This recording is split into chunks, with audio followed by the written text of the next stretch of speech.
This will be the fourth episode of Flyside Chats.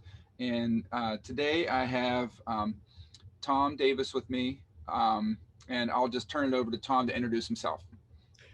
I'm Tom Davis. I live in southeast Idaho.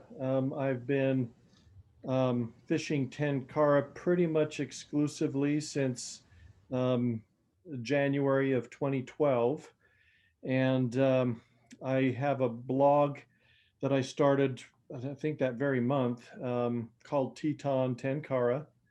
And I also have a YouTube channel. It's more of a video journaling log of my trips, also called Teton Tenkara. So I guess that's me. So Okay, cool, cool. I'll put links to both of those to your blog and to the YouTube channel for sure. in my post about this. And so I just want to say this is I've known Tom online for a number of years, probably going back to 2012 or so. And I thought I had never met him, but talking a little bit before this, we might have met at the Tenkara Summit in Utah in Yeah. 2012. Um, so that's pretty cool. I just never knew that. I've never had a chance to fish with you or anything. So hopefully someday I'll be able to remedy that and get out your way. I've never fished in Idaho ever. So Well, I've never fished in Pennsylvania, so maybe I'll come out there. So yeah, yeah. Well, anytime I have a pretty open schedule, I can usually make anything work. So that would be awesome. And yeah, maybe we could do an exchange. Host you here, and yeah, then you could show me some of the stuff up there. that'd be Uh, great. cool. So the other one, this will be the fourth episode. And the other guys that I've done so far, I've talked to and quite a bit, and I wasn't nervous. This one I'm a little nervous for because I haven't talked to you. You're to me, you're like an online personality. So Yeah. um, so the premise, if people have watched the other ones, is that over the past year, at least for me and for a lot of folks, we had to cancel a lot of plans and sort of had an extended off season in a way. And in the off season, in a normal off season, that's usually when I do a lot of reading or I'll do fly tying, watch videos, and I'll come up with new rigging and new things that I want to test out. And I think maybe in the chat I had with Jason, um, came up a little bit about how there's different motivations for going fishing. Obviously, people enjoy it for different reasons, and I kind of realized over the years that one of my big reasons is that it's like an experiment. Every time I go out, almost I've got something new that I want to try, and that's kind of my motivation to get out. When I watch something and I learn something new, then I get really motivated.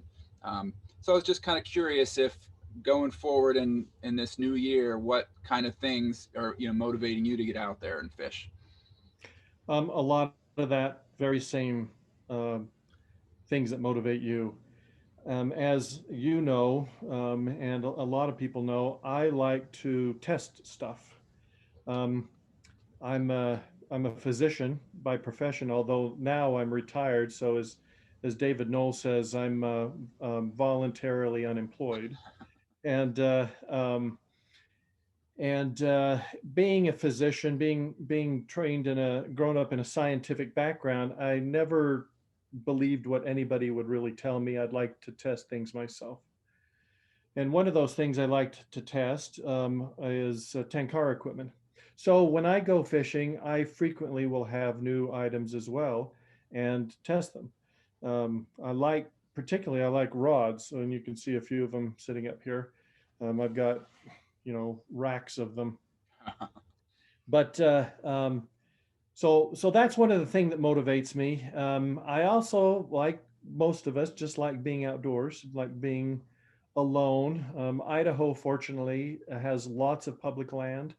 I think it is the state in the continental, United States that has the most public land, and so it's very easy just to get away from pretty much everybody, particularly on our side of the state. Even though we have Yellowstone and Teton National Park, it's still uh, very, very easy to get away from people. So those are some things that motivate me. And the last thing is I like catching fish. Yeah, So yeah, me too, me too. I'm still in that phase where I want to catch fish. yeah, exactly. I just like catching fish. I, Go. as I tell my wife, I like to exercise. I just say I'm going to go exercise some fish. So Right, right. So I actually had to cancel a trip to Yellowstone last year. It would have been my first. So we have plans to go out again this year. So hopefully that'll. I mean, it's looking good for this year. So hopefully we'll be out there and fish in that area. Um, I'm a, the one thing when I go out there, I'll be with my family, yeah, and if I go fishing, I'll probably just get away briefly by myself. And this is sort of unrelated to Tenkara, but I I worry a little bit about fishing out there by myself because of the bears. sure. So have you had any encounters with big bears out there? Sure. But all of them have been from a distance. And when you see them from a distance, you just sort of let them know that you're there, you're present, you know. Um, there's a number of areas of Yellowstone that have higher bear populations. You get up in the Lamar Valley, where people like to go watch the wolves. There's quite a large grizzly population there. In the central part of Yellowstone is the Central Plateau, that has a very high bear population. Although there's a really nice creek that you can access from the Firehole side called Nez Pierce Creek. There's a nice trailhead there. I get there and I walk the trail in for a number of miles all by myself all the time. The bears are not so much the problem. I mean, carry bear spray with you. I really don't do bear bells. I usually just talk to myself and call out, "Hey, bear," and that sort of thing. Yeah. But it's pretty open. What you really have to watch out for in Yellowstone is moose and bison. Uh, Bears are pretty predictable. They're big dogs. At least that's my view on it. As long as there's not a sow with cubs, they're quite predictable. You have no idea what a bison's going to do. I mean, they're cows, and they'll go where they want to go. They'll walk right through you. And moose, I've had moose more been harassed more by moose than bears. They hear something in the willows, and they'll come to see who it is. And you get a 7 foot at the shoulder moose looking at you.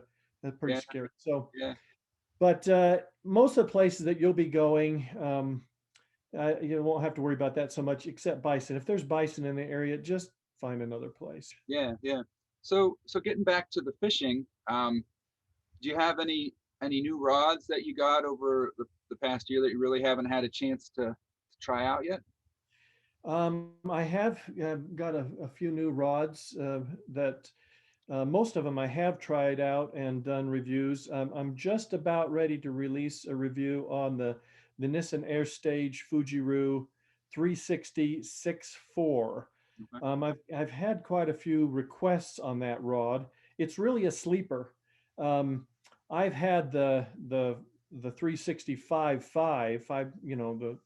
the more flexible one for quite a long time, and that's one of my absolute favorite rods. Is that are those the rods with the wooden grip? Yep, wood handles. Yeah, Yeah. exactly. This one, this is the 330 55, and um, they all look exactly like this. But I haven't formally reviewed this one yet, but I will. But the 6.4, the advantage of that is it is probably, well, in my hands, in my opinion, it's my favorite contact nymphing rod. Really? Um, it is it is amazing. It casts very, very well. So if you want to use it for regular Tenkara, great. It'll cast a number 3 level line. It'll cast unweighted flies, or and kabari. But if you want to put on 2 tungsten beads, it'll handle that just fine. It's lightweight. It says it's a 360, but actually all of these Nissan rods that are say they're 360, they're actually 373 centimeters. Huh. So it's got a really good reach. Not tip heavy at all, and everything that you want, at least I want in a contact nymphing rod. That because the rod is a 6.4, it's stiffer. The Yeah. tip is a little stiffer, and it's very good at setting the hook very quickly. So that's the next review coming up. In fact, I just uploaded the video for the review yesterday, and I'll launch that in a couple days. So I've actually got recently I unloaded a lot of rods, just trying to get rid of stuff. I just have, um, really it was because I wanted to buy guitar stuff. So Yeah, I yeah, was sure. Yeah. unload rods to make money for guitars. And Yes, exactly. but yeah, when you start talking about the Nishin rods, like those are some of my favorite rods. I just feel like they're just, I love the everything, all the ones I've had, just the fit and finish, just everything about them. I had a pro spec, um, Yeah, I was going to say something about that one. yeah, pro spec, and now that one, it was, I think I had the 6.4, and I found that it was really soft for a 6.4. Is what, Yeah, yeah. that particular rod. How does the how do those Fuji rods Well, compare? their 5.5 is a real 5.5. It's full flex. Yeah. So people who like full flex will really like them. But they're different type of full flex compared to any other full flex I've ever had. The way that these were designed, um, they're just beautiful. I'm not really a full flex rod guy. I like rods that are a little faster. That's just me, and my casting style. But these ones are just incredible. Nishin has the problem with their 7.3 is not really like any other 7.3. Their 6.4 is not like any other 7.4, but their 5.5 really is a 5.5. You mentioned contact nymphing. Do you do that? Do you do that a lot? That, Winter, yeah, in winter, yeah. In the from about, I don't know, middle of June, until maybe middle of November, I pretty much am fishing just all kibari. I really don't fish dry flies at all. I may put on a dry ant or something like that very occasionally, but everything almost always is subsurface. But in the winter, like most guys in the east or the west, the water's cold, the fish are on the bottom. They'll take, they'll feed and they'll take your fly, but you got to hit them right on the nose. right. And so that's when I do contact nymphing. I do very few kabari in the winter. So I'm trying to think of any other rod questions that I could ask you, because I know you've probably fished with more Tenkara rods than just about anybody. Maybe Chris Stewart's probably fished, a lot, but aside from Chris, I don't know who else. Um, John so Vetterly, yeah, yeah. yeah, And you might come across this after you cast some Tenkara rods or fly rods or whatever. You get good at casting, and so you pick up a rod, and sometimes it's almost hard to, like, you just adjust to it naturally, and it's almost hard to, like, to review it in a way, because you find yourself running into that where you pick up a rod and you can kind of just fall into the way it wants to fish. yeah, exactly. I actually get a little bored personally. There are proponents out there of just having a couple rods and getting really, really, really good with those rods. That's maybe sort of the Oni camp. I don't know, I guess, if you will. Um, and then there's guys like me that I like to fish with different kinds of rods, and I'll fish. I fish the Tenkara Bum 36 frequently, but then after a while, I just sort of get bored, and I'm going to fish something else. And for the first little while, it makes me work and Yeah, think about it, the mechanics, the casting, and uh, and then after a while, I get bored with that one. So yeah, yeah, yeah. I definitely can relate to that. I mean, right now I'm fishing a lot with rod and reel again, just yeah, because like you say, you just kind of get tired of something, and you just go, oh, let's do that for a while. And then when I go back to Tenkara, it reminds me of what I like about those rods. It gives me some perspective again that maybe I kind of lost. just find what works for you and work it. So All right, cool. Well, we've already gone way past our time limit, oh, so I'm gonna wow. have to do some editing, but that's good. So I appreciate you chatting with me today. Any last words you want to say before we sign off? Hi everybody, and or goodbye everybody, and get out there and get fishing, and we'll see you on the water.